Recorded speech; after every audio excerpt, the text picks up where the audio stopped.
موجودہ دور میں جو تمدن اور تہذیب کا نظام پایا جاتا ہے وہ چونکہ خدا کی اطاعت سے منحرف اور اس کے قانون سے بے نیاز ہے، اس لیے اس نے بھی بے شمار ایسے مسائل پیدا کر دیے ہیں جن کے حل کرنے پر انسان قادر نہیں ہو رہا ہے۔ مثلا آج خاندانی زندگی کا نظام موجود تہذیب ہی کی وجہ سے درہم برہم ہو رہا ہے۔ مثلا اسی تہذیب و تمدن کی بدولت رنگ اور نسل کے امتیازات اس حد تک بڑھ گئے ہیں کہ دنیا میں کبھی انسانیت پر اتنا ظلم و ستم نہیں ہوا جتنا اس رنگ و نسل کے امتیاز کی بدولت آج ہو رہا ہے۔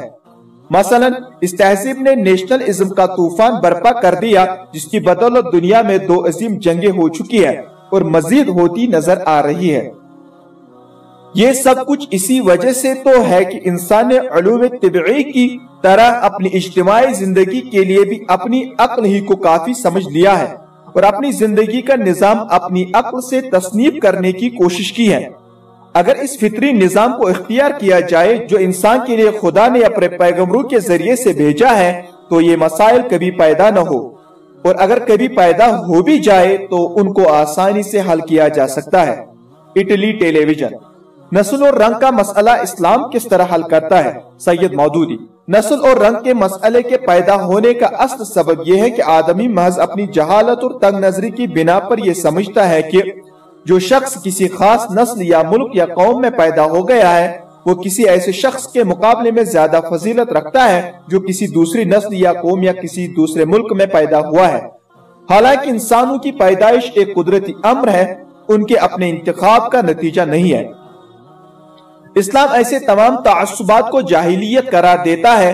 وہ کہتا ہے کہ تمام انسان ایک ماں اور ایک باپ سے پیدا ہوئے ہیں اور انسان کے درمیان فرق کی بنیاد اس کی پیدائش نہیں بلکہ اس کے اخلاق ہے۔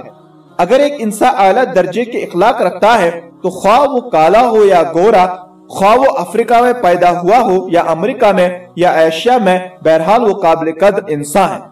اور اگر ایک انسان اخلاق کے اعتبار سے برا آدمی ہے تو خواہ کسی جگہ پیدا ہوا ہو اور اس کا رنگ خواہ کچھ ہی ہو اور اس کا تعلق خواہ کسی نسل سے ہو، وہ ایک برا انسان ہے۔ اسی بات کو محمد رسول اللہ صلی اللہ علیہ وسلم نے ان الفاظ میں بیان فرمایا ہے کہ کالے کو گورے پر اور گورے کو کالے پر کوئی فضیلت اگر ہے تو وہ تقوی کی بنا پر ہے۔ جو شخص خدا کی صحیح بندگی کرتا ہے اور خدا کے قانون کی صحیح پیروی کرتا ہے، خواہ وہ گورا ہو یا کالا، بہرحال وہ اس شخص سے افضل ہے جو خدا ترسی اور نیکی سے خالی ہو۔ اسلام نے اسی بنیاد پر تمام نسلی اور قومی امتیازات کو مٹایا ہے۔ وہ پوری نوع انسانی کو ایک قرار دیتا ہے اور انسان ہونے کی حیثیت سے سب کو برابر کے حقوق دیتا ہے۔ قرآن وہ پہلی کتاب ہے جس نے انسان کے بنیادی حقوق کو واضح طور پر بیان کیا ہے۔ اسلام وہ پہلا دین ہے جس نے تمام انسانوں کو جو کسی مملکت میں شامل ہو ایک جیسے بنیادی حقوق عطا کیے ہیں۔ فرق اگر ہے تو یہ ہے کہ اسلامی ریاست چونکہ ایک نظریے اور اصول ایڈیالوجی پر قائم ہوتی ہے، اس لیے اس نظریے کو جو لوگ مانتے ہیں اسلامی ریاست کو چلانے کا کام انہی کے سپرد کیا جاتا ہے، کیونکہ جو لوگ اس سے مانتے اور سمجھتے ہیں وہی اس پر عمل پیرا ہو سکتے ہیں۔ لیکن انسان ہونے کی حیثیت سے اسلام تمام ان لوگوں کو یکساں تمدنی حقوق ادا کرتا ہے جو کسی اسلامی ریاست میں رہتے ہو۔ اسی بنیاد پر اسلام نے ایک عالمگیر امت ورلڈ کمیونٹی بنائی ہے جس میں ساری دنیا کے انسان برابر کے حقوق کے ساتھ شامل ہو سکتے ہیں۔ حج کے موقع پر ہر شخص جا کر دیکھ سکتا ہے کہ ایشیا، افریقہ، امریکہ، یورپ اور مختلف ملکوں کے لاکھوں مسلمان ایک جگہ جمع ہوتے ہیں۔ ان کے درمیان کسی قسم کا امتیاز نہیں پایا جاتا۔ ان کو دیکھنے والا ایک ہی نظر میں یہ محسوس کر لیتا ہے کہ یہ سب ایک امت ہے اور ان کے درمیان کوئی معاشرتی امتیاز نہیں ہے۔ اگر اس اصول کو تسلیم کر لیا جائے تو دنیا میں رنگ و نسل کی تفریق کی بنا پر آج جو ظلم و ستم ہو رہا ہے اس کا یک لخت خاتمہ ہو سکتا ہے۔ اٹلی ٹیلی ویژن۔ شراب اور سود کی حرمت کے کیا وجوہ ہے؟ سید مودودی۔ سب سے پہلے آپ شراب کے مسئلے پر غور کریں۔ عملی بنیاد پر یہ بات تسلیم کی جاتی ہے کہ الکحل انسان کے جسم کے لیے بھی نقصان دہ ہے اور عقل کے لیے بھی۔ اس وقت دنیا میں الکحلزم، شراب نوشی ایک خطرناک مسئلے کی شکل اختیار کیے ہوئے ہے۔ بکثرت انسان ایسے ہیں جو اسی الکحلزم کی بدولت عملاً اپنی ذہنی اور جسمانی صلاحیتیں کھو چکے ہیں اور معاشرے کے لیے ایک مسئلہ بن چکے ہیں۔ اس بات کو بھی مانا جاتا ہے کہ دنیا میں بکثرت ایکسیڈنٹس حادثات اس وجہ سے ہوتے ہیں کہ آدمی کے خون میں اگر ایک خاص مقدار میں الکوہل موجود ہو اور اس حالت میں وہ گاڑی چلائے تو اپنی جان کو بھی خطرے میں ڈال دیتا ہے اور دوسرے انسانوں کے لیے بھی خطرہ بن جاتا ہے۔ لیکن اس پر کوئی اتفاق نہیں ہو سکا کہ وہ خاص مقدار کتنی ہے جس کا پایا جانا ذہنی توازن کو بگاڑ دیتا ہے، یا فلاں خاص مقدار تک الکوہل کا استعمال تمام انسانوں کے لیے یکساں مضر ہوگا اور اس سے زائد مقدار سب کے لیے نہیں مضر ہوگی۔ بہرحال یہ امر طے شدہ ہے کہ الکوہل ایک ایسی چیز ہے جو انسان کی ذہنی صلاحیتوں کو متوازن نہیں رہنے دیتی۔ یہ نسبت مختلف انسانوں کے معاملے میں مختلف ہوتی ہے اور کوئی ایسا قاعدہ کلیہ نہیں بنایا جا سکتا۔ اس لیے اسلام نے الکوہل کو قطعی طور پر ممنوع قرار دیا ہے اور یہ اصول قرار دیا ہے کہ جو چیز حرام ہے اس کی کم سے کم مقدار بھی حرام ہے، کیونکہ اس کی کم مقدار کو حلال قرار دینے کے بعد کوئی خط ایسا نہیں کھینچا جا سکتا جہاں جواز کی حد ختم ہو سکے اور عدم جواز کی حد شروع ہو جائے، لہذا قابل عمل صورت یہی ہے کہ اس کو قطعی طور پر ممنوع قرار دے دیا جائے۔ اسلام کے سوا کوئی دوسرا مذہب یا نظام میں تہذیب ایسا نہیں ہے جس نے انسان کو الکوہلزم سے بچانے میں وہ کامیابی حاصل کی ہو جو اسلام نے حاصل کی ہے۔ امریکہ نے اسی صدی میں اس بات کی کوشش کی کہ امریکی قوم کو شراب کے نقصانات سے بچایا جائے، چنانچہ امریکی دستور میں ایک ترمیم کے ذریعے سے شراب کو ممنوع قرار دیا گیا، لیکن یہ تجربہ ناکام ہو گیا۔ اس کی وجہ یہ نہ تھی کہ شراب کا سائنٹیفک معیار پر مضر ہونا پہلے ثابت ہو گیا تھا اور بعد میں اس کا غیر مضر ہونا ثابت ہو گیا، بلکہ اس کی وجہ صرف یہ تھی کہ امریکہ کی حکومت اور اس کا پورا قانونی نظام اپنا سارا زور لگا کر بھی لوگوں کو شراب چھوڑنے پر آمادہ نہ کر سکا۔ ادھر اصل امریکی تہذیب کے نظام کی کمزوری تھی۔ اس کے برعکس اسلام کا تہذیبی نظام اتنا طاقتور تھا کہ ایک حکم مسلمانوں کو شراب سے روک دینے کے لیے کافی ہو گیا، اور اس حکم میں آج تک اتنی طاقت ہے کہ دنیا کی کوئی قوم اب بھی شراب سے اجتناب کے معاملے میں مسلمانوں کی برابری نہیں کر سکتی۔ جہاں تک سود کا تعلق ہے وہ تمام آسمانی شریعتوں میں ہمیشہ سے حرام رہا ہے۔ آج بھی بائبل میں اس کی حرمت کا حکم موجود ہے اور حضرت عیسیٰ علیہ السلام نے کبھی یہ نہیں کہا کہ میں آج سے سود کو حلال قرار دیتا ہوں۔ اس کے معنی یہ ہے کہ عیسائیت نے بھی اس حکم کو برقرار رکھا جو پہلے سے بائبل میں سود کی حرمت کے لیے موجود تھا۔ اگر سود کسی وقت بھی حلال کیا گیا ہوتا تو اس کا ثبوت موجود ہوتا کہ فلاں پیغمبر نے یا خدا کی فلاں کتاب نے اس کو حلال قرار دیا ہے، لیکن میرے علم میں نہیں ہے کہ کبھی خدا کی کسی کتاب میں اس کے حلال ہونے کا حکم آیا ہے۔ اب رہا یہ سوال کہ سود کیوں حرام ہے، اس کے بارے میں یہ اصولی بات سمجھ لینی چاہیے کہ انسان ان چیزوں کی برائی کو تو جان سکتا ہے جو جسمانی حیثیت سے اس کے لیے نقصان دہ ہوں، کہ کون سی غذائیں اس کے اخلاق پر برا اثر ڈالتی ہے اور روحانی حیثیت سے اس کے لیے نقصان دہ ہے۔ غذاؤں کے اخلاقی اثرات ماننے اور ٹھیک ان کو متعین کرنے کے ذرائع انسان کو حاصل نہیں ہے، اسی لیے یہ کام خدا نے اپنے ذمہ لیا ہے کہ جو چیزیں انسان کے اخلاق اور اس کی روح کے لیے نقصان دہ ہے ان کی نشاندہی وہ خود کر دے اور انہیں حرام قرار دے۔